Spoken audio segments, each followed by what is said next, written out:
to Oh Shit Saturday edition. On tonight's episode, I have Tania from Tearaputic and Adib at 9:30. I'm just going to wait for Tania to join in so we can start discussing her journey with healing, her business, and her thoughts on COVID-19. I'll just wait for her here and we can get started.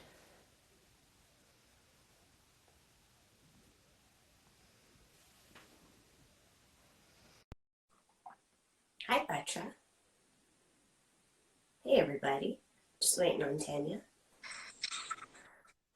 Hey. Hi. How are you? Good. How are you? Good. So, Tania, I'm so excited to have you tonight. I have so many questions to ask you. But to start off, you are so accomplished. Like, hats off to I you. love you. Thank you. Thanks for always supporting, honestly. I'm so proud of you. You've had a baby, you started your own business, and even before that, you had just come into this amazing journey of yours. Do you care to sort of tell everybody about what you've done in the past year and a bit? I would say that after having Isaac, who's 2 years old now, he was 3 months old when I wrote my herbalist exam and got my license. From there, I just started to naturally, I guess, kind of start a business, like a tea business in terms of healing herbs. And then from there, I went on to Win Faces magazine, helping so many people, including my mom, my family, my friends, so many people. And from there, it's just been, I'm feeding off of what people are asking me. So like I made a mini ebook, I made courses, stuff like that based on so many people asking me like, how did you do this? How did you do that? And I can't say that I can't help. All I wanted to do was help. And I'm like, if this many people are asking me, I got to do something about it. I have to do something with this. You know, how did you overcome your anxiety? Okay, I need to do something about it. How did you do this? So I just naturally am following the steps that are kind of showing me the light on what my next steps need to be. So I really didn't know what I was going to even do about 2 years ago. I just keep following the next step, the next step. So how did you come into the herbalist sort of business or concept? What drew you to that? Having a complete breakdown, literally having a complete breakdown, working a corporate job, making so much money, and I still wasn't happy. I felt like I wasn't fulfilled the way I wanted to be. And then it tied in with my mom being really, really sick. My mom was on a lot of medication. She was pretty much like we had all at one point accepted her death. She hasn't passed away, alhamdulillah, but we accepted that as a reality because that's the way that it was going. So everything combined, it caused me a breakdown. I sought medical, professional help, everything like that. And I decided to just sit back and say, I need some time off. I need to figure out my shit. And, I sat by nature. I learned meditation for the first time ever and what it was. And then it's kind of like, what's interesting about quieting the mind is I started to hear that little voice inside of me that kind of told me, this is what you should be doing. And I started by just researching literally about my first book on natural plant medicine. And I was like, let's see if I can find something for my mom. Let me just see if I could figure out stuff to help my mom. And the more I read it, the more I was like, oh my God, I couldn't stop. I couldn't stop. I kept going. And then that's when I realized, I think I just found my passion and I just ran with it. And this was all right after your son was born? No, this actually happened before Isaac. Yeah, this happened before Isaac when I started to realize that. And then within a year later, I was married, I was pregnant, and then, yeah, the rest is kind of history. Now, after you had your son, do you think you had any postpartum anxiety, postpartum depression? Was anything heightened afterwards? Honestly, no. Alhamdulillah, I was thankful in that case where I just distracted myself so much that I wasn't letting it get to that. I kept myself so busy. Like I said, from the moment he was born, I think he was about 3 weeks old when I constantly had him in a carrier. I was that person that had a baby in a carrier 24/7, and I was standing up and I was rocking him while I was studying and doing everything and keeping myself busy and just always attached to me in the carrier studying. And I kept myself so busy that the drive of continuing my passion and doing that just kept me occupied, that it was it was like literally feeding my serotonin. I felt like I was having an adrenaline rush in that sense. So though, don't get me wrong, it was freaking hard. Like you're talking about, I was full-time nursing and everything. I was waking up every hour and a half, literally until he was 15 months old. So it wasn't easy. I thought I was going to lose my mind, but I just kept myself so busy that I wasn't getting to the point of feeling, you know, depressed or anxious and stuff. Do you think that sometimes we use the need to be busy as a suppression? For sure. For sure. Like I'm a very high strung person. So when I start to really calm down, I feel like I'm antsy and I need to be doing something, which is not a good thing, obviously, because that burns you out. But at the same time, if that's how you are and that's what fuels you and keeps you going, then at the same time, I listen to that and I continue that while I try to, like, for me, it's usually when he's in bedtime, I have my book, I have my tea, and I'm relaxing. But during the day, I don't stop. And I'm constantly, I've got, you know, 2 laptops and a phone and everything that I'm constantly working off of. Tania, you not only came into a journey of healing with all of this, but you also found more religion with everything that was going on in your life.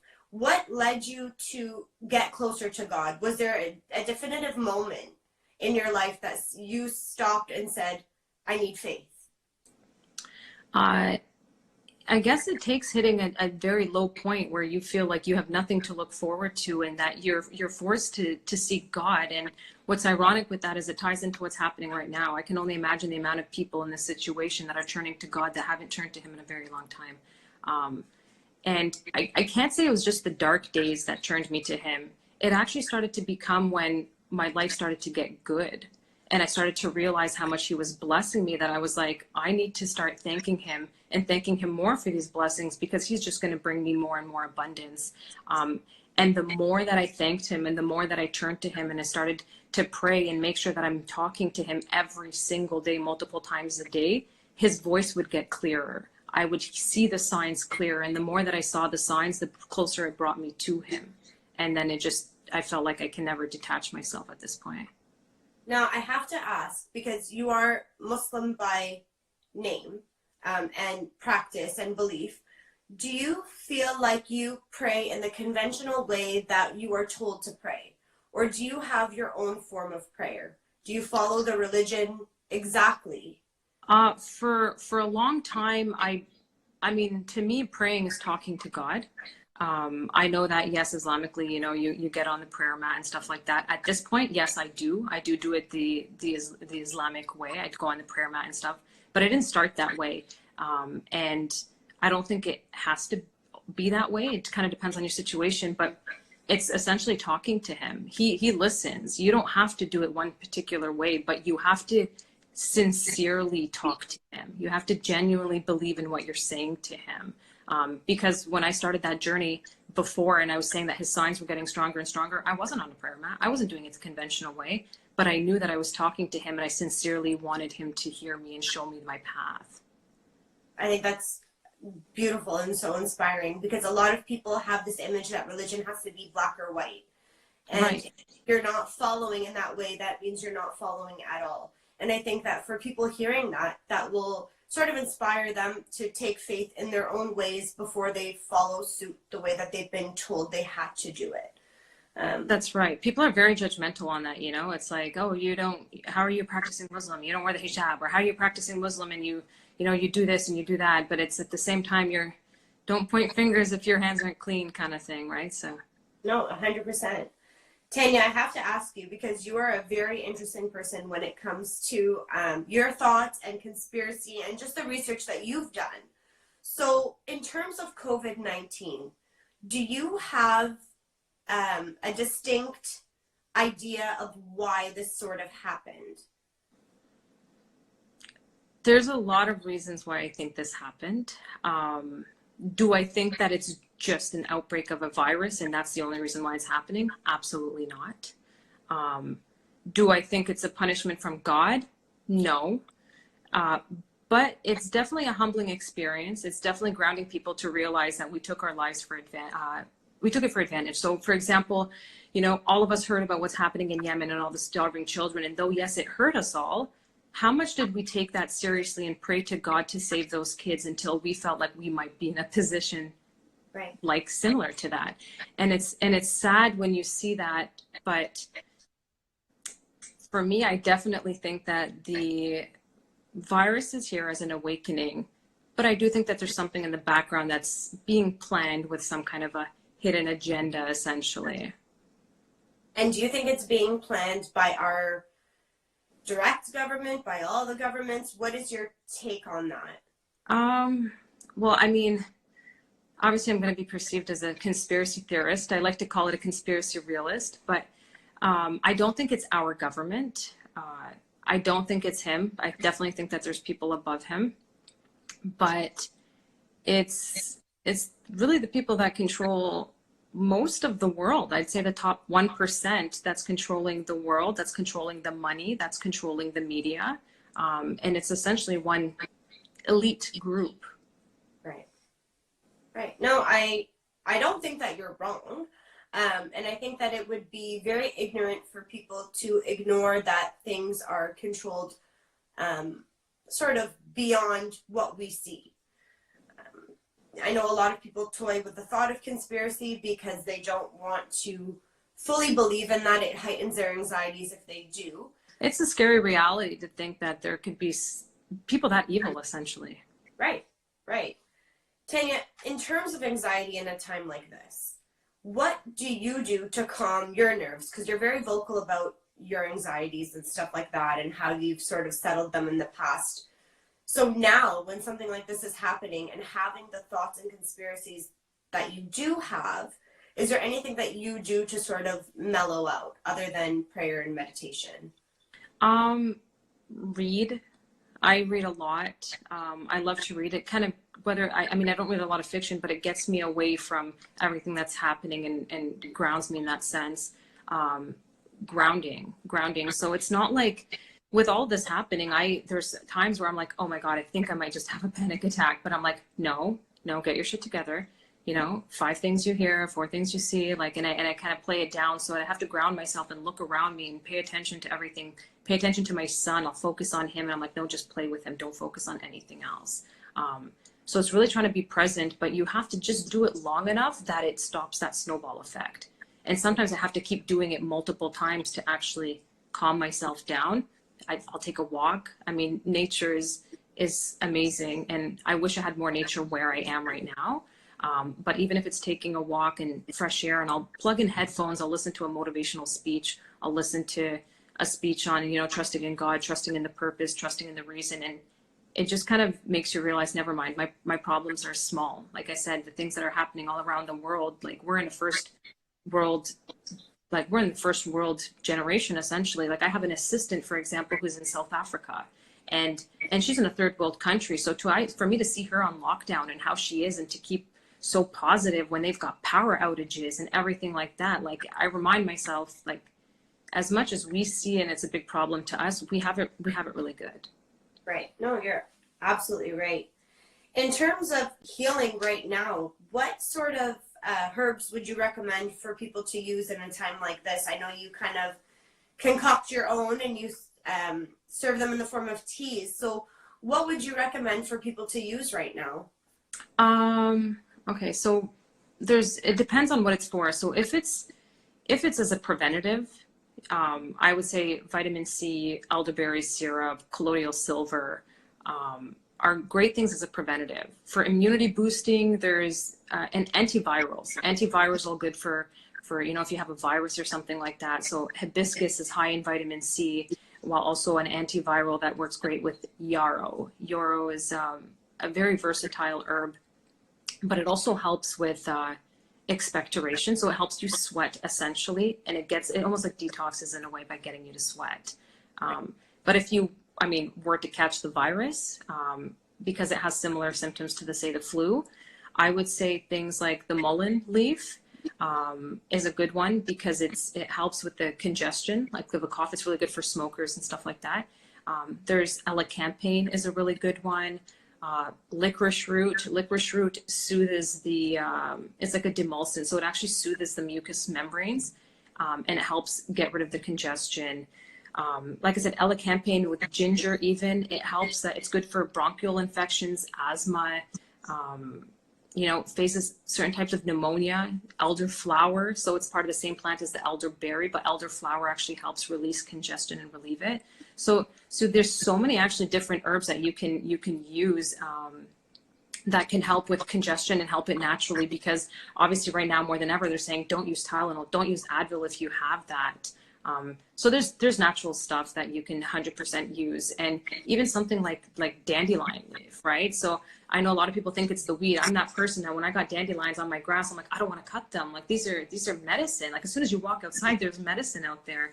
And dandelion itself, you can literally make it and make a tea, and it's a detox, and it'll cleanse your liver and it'll cleanse your whole body at the same time. So that's amazing. And Tania, if people did want to try the teas that you do have available to them, is there a way that they can purchase them from you? If they're my link in my bio, if you click it, there's it says therapeutic tea products, and they can click it and order right from the website. Yeah. I have Hindrine asking, can you use this stuff while breastfeeding? So if you were to ask a conventional doctor, they would say that there's not enough studies done on it. But most of the teas you definitely can use while pregnant. So there's some of them that you don't. So essentially, the rule of thumb is if it's a tea that's known to be a really strong relaxant, or it works around the uterus or anything like that, you want to avoid it, obviously.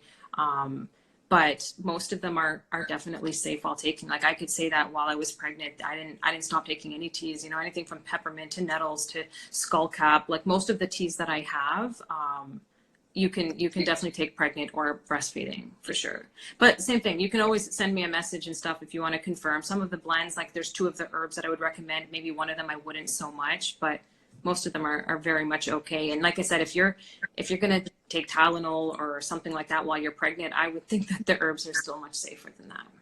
I think that's fair. Guys, I will include Tania's link to her page after I'm done with the live feed, so you guys can sort of message her or DM her for information on the teas.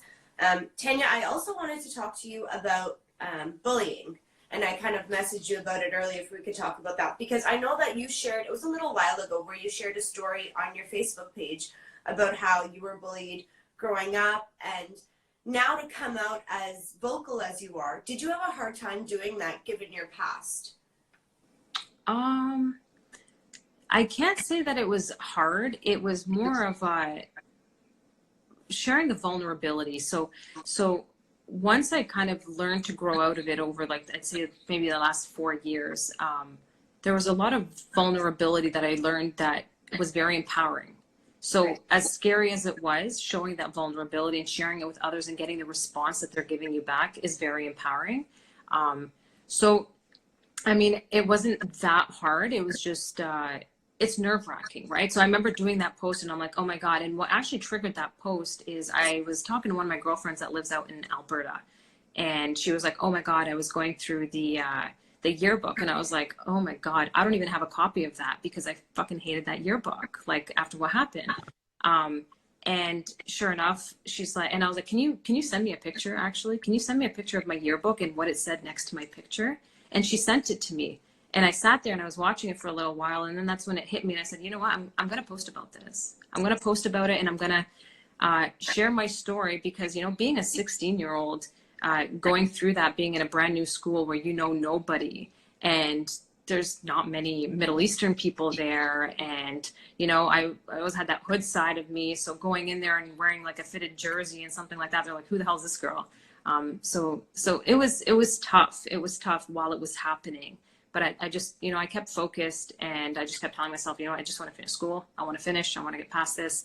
And as I got older, now that I look back on it, I'm like, oh my God, like a 16-year-old going through that. But at the same time, when even some of the girls that were a part of that clique, I'm mutually friends with now. They obviously feel really stupid, but yeah.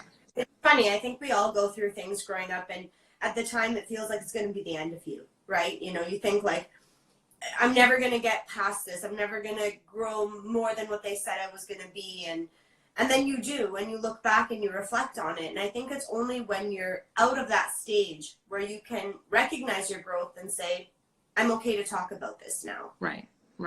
Right. But I think it's really beautiful that you were able to speak about it, because I know I've shared similar stories in the past, and sort of same thing, right? I've had friends come back and apologize for things that have happened in the past now that they're older and they realize. And it is hard to be that vulnerable. It really is. So I have a lot of respect for you for that, and I admire that. I've taken a lot of inspiration from you over the years, and I really wanted to sort of let you know that. Thank you, Tara. Thank you. I don't think that it's often enough that we build each other up. And I think it's very important that we do that and highlight each other's strengths, as opposed to sort of breaking down on our weaknesses. Women empowerment, right. It is, right. And, you know, I think back to when we were growing up and in high school and all of that, and a lot of us that are friends now and do talk to each other now had those phases where we sort of talked about each other. And I think to be able to sit here in a live feed in front of everybody and say, you know, I respect you, I admire you, is something everybody should aspire to do with at least one other person. So I hope that... It's important because it gets you ahead. That's the thing, right? So it's... What people don't realize is that by helping each other, by empowering each other, by vocalizing that you inspire and you can learn from each other, it brings you to the next step. And that's my biggest thing is anyone that comes to me, hey, Tania, how did you do this? I want to be able to do this. How did you start a business? How did you, start your Instagram? How did you, all these things? And I'm like, man, I'll help you. Like, what do you need help with? Like, I'll show you, I'll do that. It's not like, oh, I did it, you could figure it out. Like, and that's, it's normal. We're women. It's like, we naturally get that competitiveness, but you should use and thrive that competitiveness to exactly like you're doing. It's inspiring you, and you're like, you know what? I want to do shit. Like, I want to do something, with it, and use that to empower yourself versus, beat yourself up and think that someone is better than you, because they're not. They're on a different journey than you. Use it, like I said, to inspire you. And then once you have a team and you feed off of each other, you both grow. 100%. I think far too often we assume they're going to think I'm copying them. Right. They're going to think that I'm trying to sort of steal their thunder or take away from them, when that's not the case, because we're all on different journeys and we're all on different paths. So I think that, lifting each other up along the way is only going to create a generation of stronger people in general.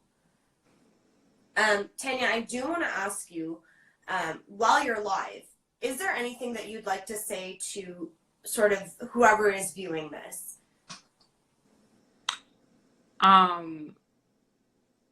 Honestly, if there's one thing I could say, is right now is the time to do whatever it was that you were thinking about that you wanted to start.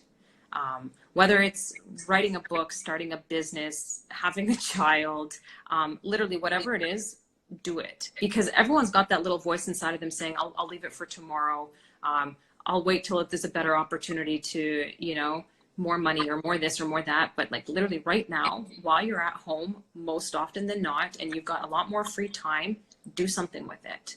And you'll be surprised that by taking that first step, the next step will show itself to you. So a lot of people will discourage themselves, I find, because they're looking at the end result. And I myself used to do that until I realized, no, it doesn't matter about the end result and how many steps I have to take to get there. Just do now. Once you do it right now, you get to the second step, the third step. Before you know it, you look back a year later, even a month later, and you're like, oh my God, okay, if I didn't even start this, I never thought I would have gotten here. So this is the time now to actually listen to that voice, or quiet yourself enough to listen to that voice and do something. Right. And I think it's important for people to remember that you're not going to be great when you start. You're probably going to be bad, and then you'll be good. And eventually you'll get to a point of greatness, but you have to allow yourself to start humbly and start small and then grow from there. I think we tend to overthink everything instead of doing it, and our thoughts hinder our ability to do things, right? So I think that's really important for everybody to hear. Tania, are you guys isolating or are you quarantined? I mean, other than my walks, that's as far as we get. My husband is in one of the more essential industries, so he still leaves throughout the week. But at the same time, like, he's got his mask, his gloves and stuff like that. He takes precautions. But yeah, that's the thing for me. If anything, I'm just, like I said, I'm utilizing the time to be like, okay, well, maybe now it's giving me free time to do stuff that I haven't had the time to do. You know, I'm like, oh, do you want to paint the room? Or do you want to do this? Or just making the best out of it, right? Right. Do you find it hard to be away from family right now?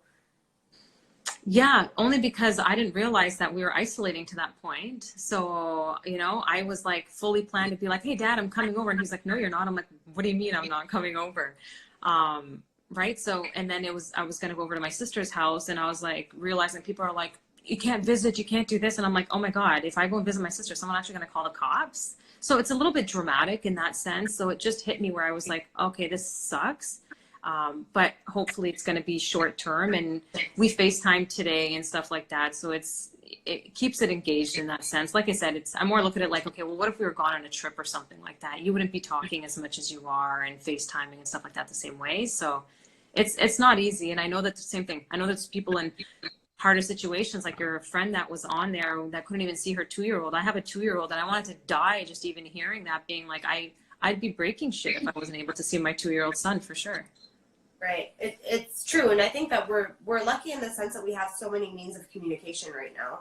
Right. And so many ways to see each other. Whereas if this were to happen, 10, 15 years ago, there was no way for this connection still to exist. So we have to consider ourselves lucky in that respect. Right. You've been very vocal about sort of what is happening in Yemen and Palestine and all around. Do you care to touch on that at all? What your thoughts are in regards to how we should be feeling about those people right now? It's just about sympathizing in a sense that don't wait until you're in a similar situation, or maybe in a similar situation, to feel empathy or to pray for change. That's the biggest thing is, and I myself am guilty of it. I would see it and I'd sympathize. I'd watch a video and I'd cry, and then that was it. I'm like, I don't want to think about it. It upsets me too much. Well, why? Why is it so upsetting? And why can't I sit there and seriously pray for them? Why can't I do that until I'm in a similar situation and I feel like now I need to pray, and all of us come together and pray for it? So that's where it's sad in that sense. And I know that there's only so much that we can do. Sadly, there's a lot of, supply that's been cut off from those countries. So no matter what you try to do, you're so limited, but your prayers can do something. God hears you. And that's really what it is, it's sad. Like, pray and wish best on them, even when you yourself are very lucky and blessed in a sense that you don't have to deal with that. Because I don't know what it's like to have a mom holding her child that's literally dying from hunger, right? So as much as I could be worried about, like, oh my God, am I going to get toilet paper, or am I going to get anything like that? And it's so sad to think that, man, at least we have food and we're feeding our children, and we don't have to deal with something so horrible. You're absolutely right, Tanya. I've always been so inspired by you, but You're so definitely feel so much more so now. I want to officially thank you for being on. Thank you for having me. Yeah. Thank you. I'm going to include the link to your page and have everyone DM you if they'd like to sort of get a handle on the teas and stuff like that, stuff they can do to stay safe during this time. For sure. I'd love to be back. Let me know. I would definitely have you back. Take sure. Care. Stay safe. Thank you so much. You too. Have a good night. Hi, guys. That was so inspiring. Thank you so much, Tanya. I'm going to turn this face light off because it's so shiny and homegirl's looking not the cutest. All right, I feel better now. Okay, I'm going to welcome Adib. If I can do this properly. Hi, Adib. So, guys, Adib is going to join me now. Hi. Hey, how's it going? Good, how are you? Good. Can you hear me okay? I can. Did you hear that, conversation? Is she not so inspiring? She is, honestly. Absolutely. Hats off to Tanya. Adib, you better hold it down, bro, because you got some I'll do my best. So what is that? Is that your Beats headphones? Yeah, baby's asleep, so I'm trying to keep the volume a little low. Okay. Holding down that privilege, bro. So, Adib, you're a self-proclaimed stay-at-home dad. Yeah. Tell us a little bit about that. All right. So basically, I work from home, which gives me the ability to take care of the baby as I please. So I do online orders. So I Okay. can do my work at night and take care of the baby in the day and switch with my wife in the meantime. Adib, online orders for what? Oh, I'm a part owner of Capital Coins and Currency. We do gold, silver, paper money, and my wife is a chocolatier. So she was basically born in it, and her mom owned a store for 21 years, and she opened a second store that my wife runs. That's 3 years old, and now in more recent times, we're basically online.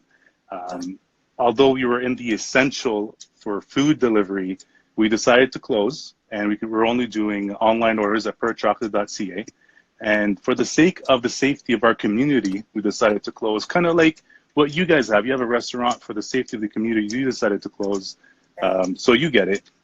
Yeah, yeah. It's not an easy decision to come to, and I know that a lot of business owners in the food industry are struggling, sort of making that call.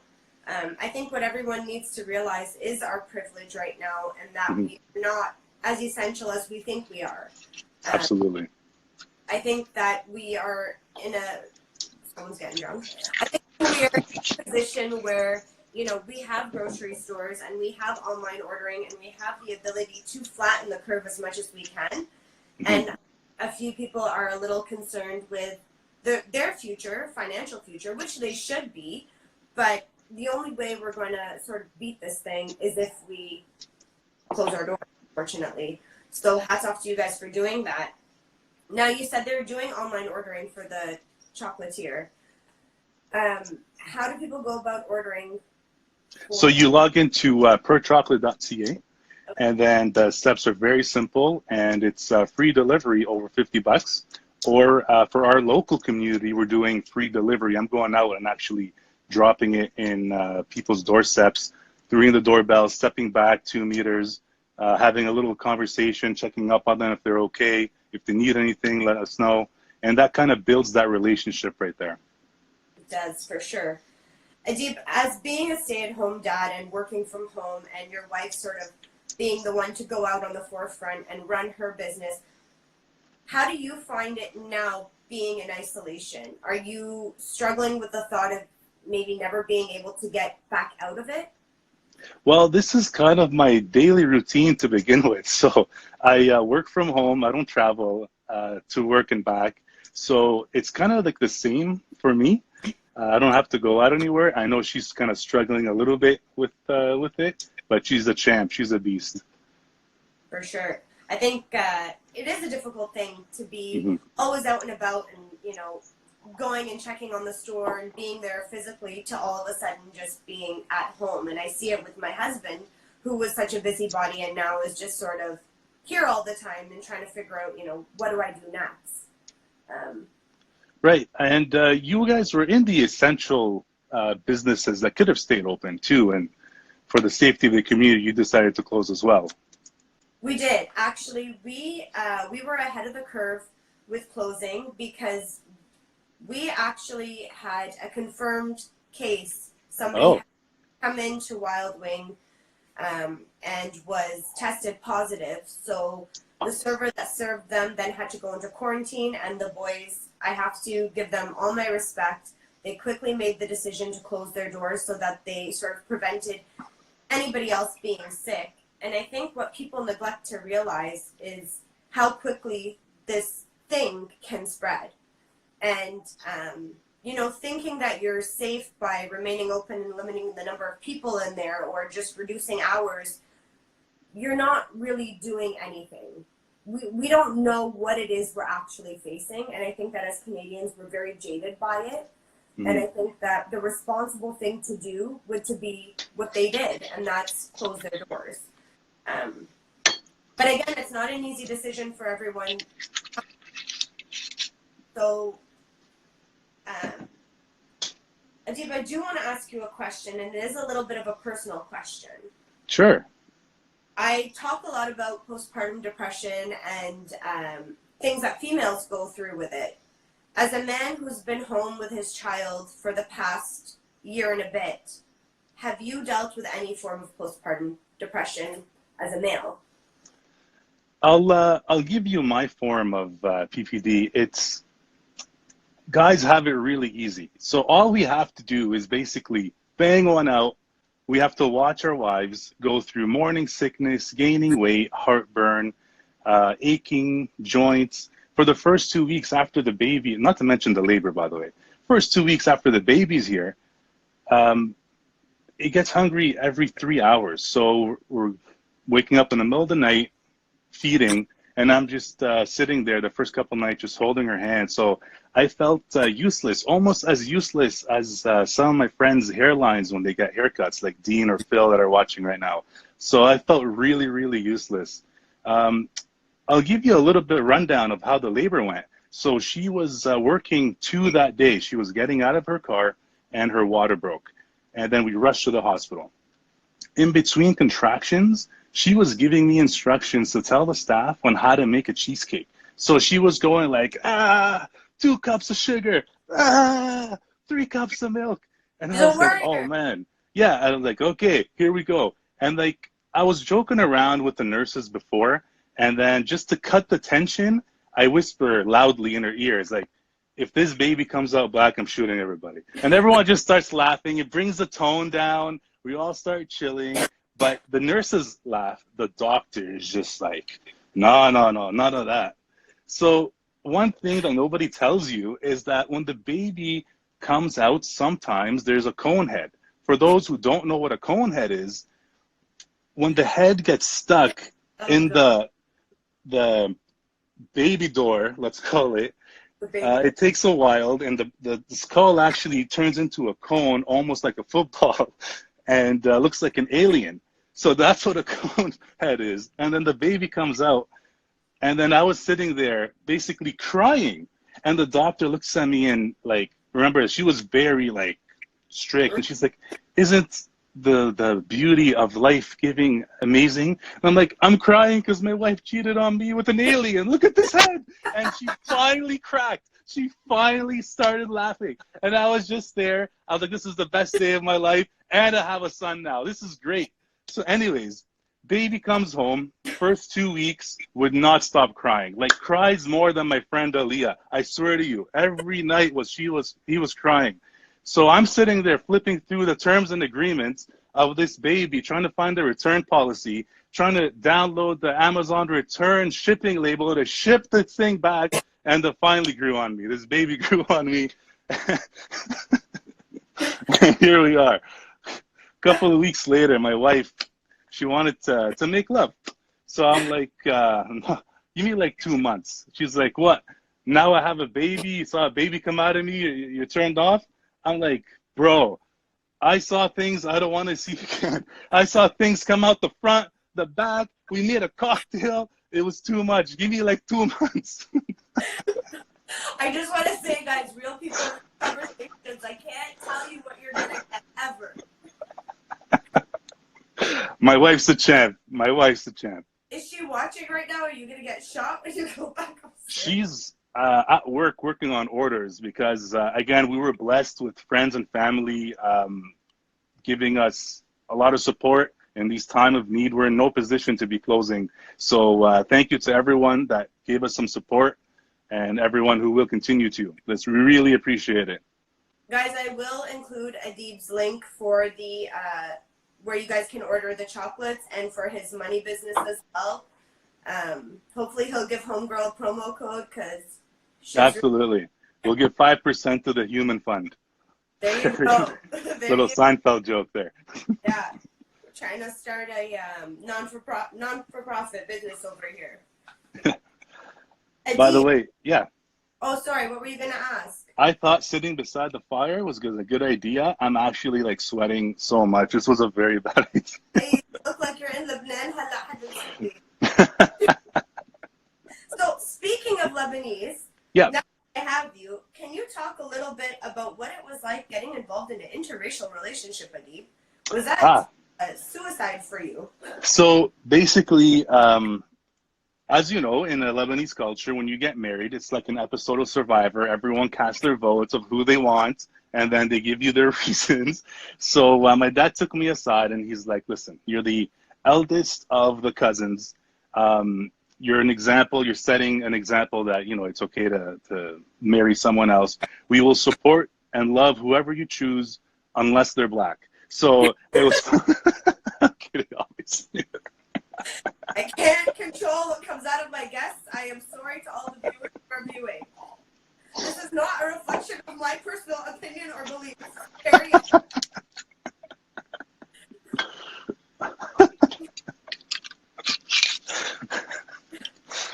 Continue. So, yeah, everything's great. I'm like, I have a really good, tight family, very supportive. My dad is actually a PPSD driver, so priority patient service delivery. So he takes care of non-emergency hospital transportation. He's fully trained as a medic in case something happens. So he's still working, seeing a lot of people, wearing the masks and everything. So he's still out there. Are you sort of not seeing him then because he's that close contact with the virus? Absolutely. Now it gives me a reason not to see him finally. Like, it's about time. Fair enough. Again, kidding. Adib, what are your thoughts on COVID-19? Do you have any of your own personal conspiracies? Because I know you were very interested in Una's. So do you have any of your own sort of thoughts on the matter? Well, with Una, I saw her Facebook post and I saw the other people putting comments. And I'd love to have, you should have both of those people. I'm not going to say names in case someone feels uncomfortable, but you should have both those people on, and so they can go at it and say their personal views. So my personal view of COVID, number one, just a disclaimer, I am not a doctor. I am not a scientist. I am nobody that you should be taking your news from. Don't at me after I say this. But if you call, if I'm feeling symptoms right now, and I call that number, they ask, what are your symptoms? I tell them, it's a check mark. Second question is, have you been in contact with anyone outside the country? Right. No. Have you been out of the country? No. They tell you, okay, you have it, stay home. If it gets worse, go to the hospital. So let's say I have it and I get better. I don't go in that stat. So when you see the stat online and there's a mortality rate, well, I'm not considered one of the recoverers. So that mortality rate is actually a little lower than what they're saying it is because they never actually tested me. Yeah.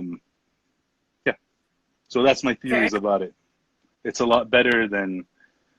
Now, we be scared of this virus? Absolutely. You think that we should be with your Absolutely. Okay. So do you think that the virus was man-made? I don't think we're smart enough to make a virus that crazy. But again, you should definitely have Una and one other person on here because I would love to be the third person on here. I can't have one other, like Una and you. Would you join in? I join in with a third person. So who is this third person that you're asking? I don't know. What the hell? Arena, come on down, man. Come on down. Arena, do you have any questions for us? Are you in here? Always number one. I'm going to wait for her to respond, but I have another question for you. What impact do you think that COVID-19 will have on all businesses, especially as an entrepreneur? Do you think that this is going to break all of our industries? It's definitely going to change the dynamic of what business is. Because, for example, if you were planning on opening a brick and mortar store, you are definitely not opening one now after this because there's staff, there's rent, there's zero walking business at all. And it's not like, okay, we're going to finish, everyone's in isolation, we got rid of it, now everything's going back to normal. No, people have bills, people have things to catch up on, and people will be scared again. They're not going to just go out and party in restaurants and spend. So we're all screwed. Well, thank you for being so inspiring. With businesses, majority of businesses moving on to the online platform, do you think that eventually governments will take control of the online world more so than the presence that they currently have? That's a deep question. That's like another drink question. So Can you repeat it one more time? With the majority of businesses, Okay. moving onto the online world, do you think that the government will take control of the online presence, more control than they have now, and sort of try to regain power that way? Well, I think they want to because then they can track every single dollar being spent and earned for tax reasons and for fraud reasons. There's a lot of people that pay cash here and there. You might put it in a sludge fund or, just put it aside, a couple of bucks here and there. Tips for 1 point. So, yes, we're all back to the main theory I have. We're all screwed. We're all screwed. Thanks. Yeah. I see a lot of people asking for Phil. I just want to throw this out there because I did offer Phil to be a guest on my show and he declined due to his nerves. So if you guys want to give him a little confidence, that would be really nice. Philo, you could do it, man. Don't be scared, man. Some people were born men. Some people have to be. By the way, am I the first male on the show, the first man on the show? No, I had Maroon, and tomorrow actually, guys, I have Hassan Jama at 9 o'clock. So you had Maroon before me? I did, yes, I did. Okay, so I'm the first real man on the show. I'm just kidding. Now, Adib, I did have a girl on yesterday talking about coming out of Jehovah's Witness. I know that you are a former witness yourself. Do you care to elaborate at all on your thoughts on that? That was about 12 years ago. So a lot of things have changed. I kind of agreed with what she said.